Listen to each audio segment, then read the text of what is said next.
critical race theory, and they talking about introducing it into our schools, to our school children at a very young age. What is your feeling about the critical race theory, sir? Well, the critical race theory to me, I have no qualms with it itself as a theory. The teaching that the central foundational item for the development of what would become the United States of America was the dehumanization of African people. And America's entire history is based on the dehumanization of African people. So I don't take issue with the academic approach to teaching critical race theory, or vis-a-vis the fact that all of American history is based on the mistreatment of black people. The issue I have with the proponents of critical race theory is the same issue I have with the proponents of teaching black history in America's public and charter schools. And that issue is simply this: why are black people begging white people to teach black children who they are? That's the issue that I have. If you want to teach critical race theory, teach it in the black church. Teach it in the black community center. There's a lot of places you can teach critical race theory. Why are we trying to get white people to be honest about American history? They have been honest about nothing, and they will never be honest about nothing because it doesn't benefit their agenda to be honest. Okay? Honesty is not how they took over America. Honesty is not how they enslaved us. Honesty is not how they colonized Africa. Honesty is not how they took over this country. Their entire system is based on deception, because deception is the essence of warfare, and the white man has mastered the essence of warfare. So once again, here we are, 400 years later, begging white people to tell the truth about the American past. Why do I need white people to tell me what America has done to me? Why do I need that? Why do I care what white people are teaching? What I care about is what we're teaching each other and what we're teaching our children. It's the same thing with black history. Why do I want some white woman teaching my daughter about Harriet Tubman? Why do I want some white man teaching my son about the most honorable Marcus Messiah Garvey? I don't want them teaching my kids about their ancestors. We should be doing that. But the problem is Negroes are so lazy that we would rather fight white people to do a job that we should be doing ourselves. All right, let's go to line 4. Hi, you're on Talk at Night, Bishop Lyons and Dr. Johnson. Who do we have tonight? Hello. Hello. Hi. Yes, your question. I was calling because there has been a controversial situation about Marcus Garvey that was brought to my attention, as it is with every leader or a person that we put in the forefront for the African and African American community. There was said to be that Marcus Garvey worked with the Klan and believed in segregation. May I respond? Hello? Yeah, so your question is... Yes. Do you want to... I got the question. Can I respond to it? Yes. Okay, thank you.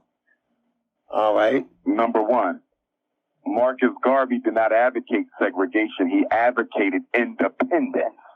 The difference between segregation and independence is segregation is a physical phenomenon when you separate the races. Independence is a political and economic phenomenon where black people are able to control their own destiny because they own the bank that they built. They own the school that they built. They own the hospital that they built. They own the supermarket that they built. They own the ships that they built. You don't have to advocate segregation when you're practicing independence, because any people who are economically and politically independent will naturally segregate, which is why I'm not a fan of black people who run around talking about we need to separate. You're already separated. We're not going amongst white people are not coming amongst black people. Black people are coming amongst white people. If you had your own jobs, you would never see a white person. If you had your own public transportation, you'd never see a white person. So the only reason why it looks like we're integrated is because black people got to use their hospitals. You need their jobs. You need their lawyers. You need their supermarkets. You need their stores. You go amongst them because you don't want to build your own. Marcus Garvey advocated independence. Segregation will take care of itself. And as far as them working with the Klan, let me clarify that. The Honorable Marcus Garvey met with the Grand Wizard of the Ku Klux Klan because there was a war going on between the Klan and the African Guards of Garvey. That is the Universal African Legion of the UNIA-ACL. They were killing us. We were killing them. And there were several historic shootouts and battles between the Ku Klux Klan and the Garvey military. And the meeting with the Grand Wizard was simply what? A peace of arms. It was a truce between the leader of the black race and the leader of the white race. It's no different than when Joe Biden go and meets with the president of China. It's no different than when he go and meets with the president of Russia. They don't like each other. They don't agree on much. But can we agree on a few things so we can stop fighting and stop killing each other? But because we don't understand nations, and because we don't understand the behavior of nations, and because we don't understand international relations, we will say Marcus Garvey worked with the Klan as opposed to understanding that that was a ceasefire.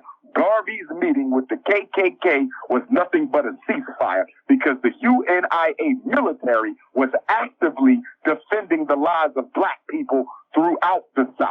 That's what was really going on. We're the first military, and anybody with a military, they got that idea from the Honorable Marcus Garvey. It was a ceasefire, sister. It was not a collaboration.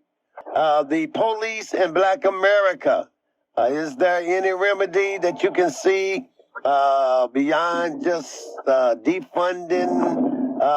Is there any remedy that you see that the police and the Black America can come to some type of a resolution to what's going on across America? Well, the George Floyd Reform in Policing Act has yet to pass the U.S. Congress. Okay? Also, the Emmett Till anti-lynching bill has yet to pass the U.S. Congress. So I find it interesting that it can pass laws for immigrants, laws for gays, laws for transgenders, laws for Asians, everybody getting laws but black folks. And part of this, once again, is our fault because we have a group of Negroes down in Washington, D.C., known as the Congressional Black Caucus. It is 59 of them, okay, and they have done nothing of substance to make the U.S. government do anything to protect black people. So I'm a firm advocate that either we need to replace all 59 members of the Congressional Black Caucus, our Negro representatives and our 2 Negro senators, get rid of them, replace them, or destroy the Congressional Black Caucus. It needs to be disbanded or they all need to be replaced because them Negroes run around the black community every 4 years begging us to vote for another white person, another great white hope. Every 4 years, come vote for a new great white hope. That great white hope does nothing for black people, and we never see them Negroes again until 4 more years pass, until it's time to vote for another great white hope. The Congressional Black Caucus is a failure. The NAACP is a failure. The Urban League is a failure. Our black fraternities and sororities, our Masonic lodges, they're all failures because ain't none of them doing anything significant to address that 5-headed monster of miseducation, mass incarceration, gentrification, economic castration, and police genocide. Will the real black organizations please stand up? Marcus Garvey turning in his grave. Dr. King is turning in his grave. Malcolm, Medgar, Huey, Fred Hampton, the 210,000 soldiers of the Civil War turning in their grave because they died for us to have a right to build our own communities. And all we want to do is play video games, hang out on Instagram, buy fake hair, date white girls, and live in white communities. We are an insult to our ancestors. All right, ladies and gentlemen, I think that's a great benediction. You want to say the benediction? Now may the grace of God, the sweet communion of the Holy Spirit. Dr. Johnson, you have preached the sermon. I'm just getting warmed up, brother. August 14th, Louisville, Kentucky. August 14th, Louisville, Kentucky, Dr. Umar will be dropping the Marcus Garvey intellectual grenade. Okay, and we hope to have you come back before this. Is nothing right here. This is light work, Elder. Oh, okay. This is light work. I ain't even got started yet. That's August. What is August? August 14th. Oh, we still got we got right. Well, we're gonna have him come back on the week of the event right before he touches down. Okay, and he'll talk about. If the Spirit leads you and you say, hey, before that time, hey, I want to come back again to share with Louisville here on Talk at Night. Hey, just let us know. Thank you so much. You really have been kind, the truth.